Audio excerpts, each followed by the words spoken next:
Movies! A few quick movie thoughts. We watched Planes, Trains, and Automobiles, a holiday film that I had never heard of, but for a good friend that I'm trying to thank for a job he got me, I was trying to find something Steve Martin related to send him for Christmas, just like some kind of memorabilia thing, and I found a script signed by like Steve Martin and Kevin Bacon and the writer-director of Planes, Trains, and Automobiles. And I was like, I've never seen this movie. I'm going to send him this present because it's the only kind of like Steve Martin thingy that seems interesting and unique that I can find. And then it turned out that movie was on Netflix. So Liz and I watched it last night and we thought it was hilarious. John Candy, Steve Martin, great script.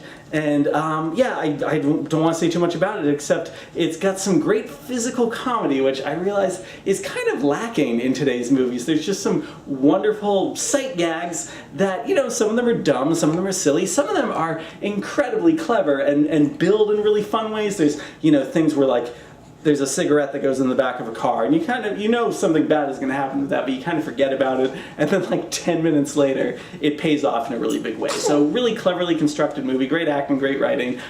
Check that out. I give it 4 stars with a confidence of 3, because who knows if I'll like it when I watch it the second time. Ant-Man. We watched Ant-Man, and I was pleasantly surprised. My expectations have been kind of lowered because the reviews I guess I was reading when it came out was like, yeah, it's fine, you know, it does what it needs to, but I thought it was really sharp. I cared about the characters really quickly. I mean, I already like all those actors. Evangeline Lilly, I have mixed feelings about between Lost and her role in the Hobbit movies, but yeah, she was fine. And I love Paul Rudd. I mean, I really decided I thought he was a wonderful, wonderful person in, no, not Clueless, although I do remember him in Clueless, Parks and Recreation. Just a great role in Parks and Recreation, and just seems, and I listened to him on the Nerdist podcast, and he's just such a genuine, nice guy, which would be so easy for someone like that not to be.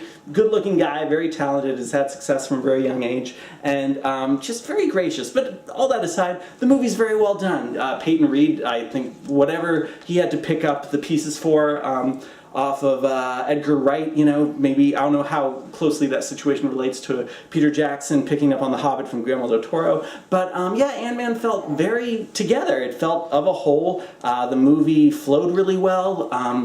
I was kind of surprised the Yellow Jacket suit didn't show up till so late. It's interesting how much, by the way, that really just was an Iron Man suit that also had the added ability of getting really small. But it is a movie that I regret not seeing on a big screen because the scale of it, and they do such a good job with these details when, you know, running through a rug, and because I'm doing so much with rendering right now, like I'm really thinking about some of these details about textures and walls, and, you know, a flat white wall versus a stucco wall, and carpet versus a fur carpet or a rug and all that kind of stuff. So this movie was really kind of beautiful in that respect, playing with scales, and it got me thinking about VR and how fantastic a movie like this would be in a VR experience. I'm sure the first thing that'll do that will be some kind of Disney Honey, I Shrunk the Kids experience, which I saw a Honey, I Shrunk the Kids thing in 3D back in Disney World back in the day. I forgot all about that. VR seems like a logical step forward for that. Anyway, Ant-Man. I enjoyed it a lot, not thinking too hard about it. 4 stars. 4 stars with confidence. Good job, Ant-Man.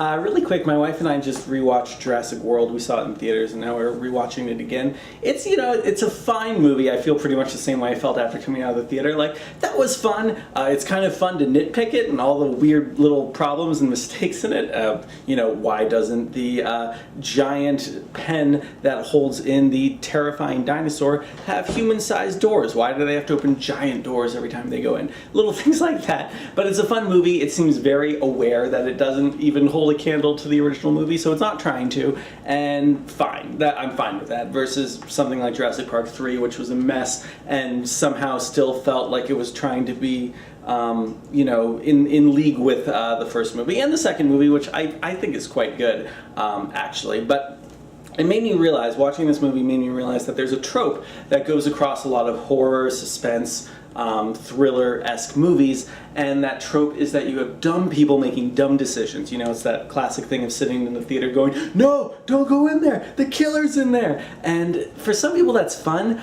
for me and for my wife, I think we find that a little bit infuriating. It's obnoxious. I like things like The West Wing and Parks and Recreation and shows and movies where people are smart and do their job well. Jurassic Park, you've got Ian Malcolm, Dr. Alan Grant, Ellie Sattler, even John Hamm to a certain extent. These are intelligent people who mean well. They're very well-rounded. They feel like real characters making real choices, not just in the service of a plot line. It's very character-driven, and the fact that there's still all this conflict arising, like, it's nice that you're not there going like, no, why are you an idiot? Like, they're making good choices, but then, you know, you've got some forces like a hurricane that are totally outside of their control, and cause some huge problems, and they're working stuff out. Like, this has never been done before.